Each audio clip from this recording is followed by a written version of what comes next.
খোলার ব্যবস্থা করো, এই পতাকা একটু খোলার ব্যবস্থা করো।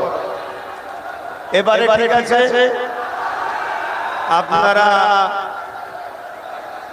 আজ দীর্ঘ সময় ধরে বিভিন্ন নবীর ওয়ারিসদের পক্ষ থেকে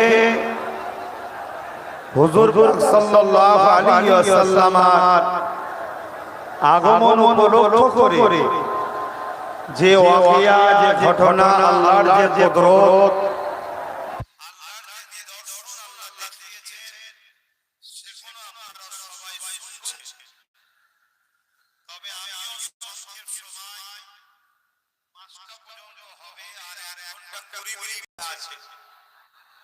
এই সংক্ষেপ সময় তবে আমি আপনাদেরকে আরো একবার অনুরোধ করব, সামনে রেখে প্রশাসন বন্ধুদের নিয়ে খারাপ ব্যবহার করে, জানতে হবে সে আমার নবী, অবশ্যই সে আমার নবীর মিলাদে এসে যারা এই মিলাদের বিরুদ্ধে, যারা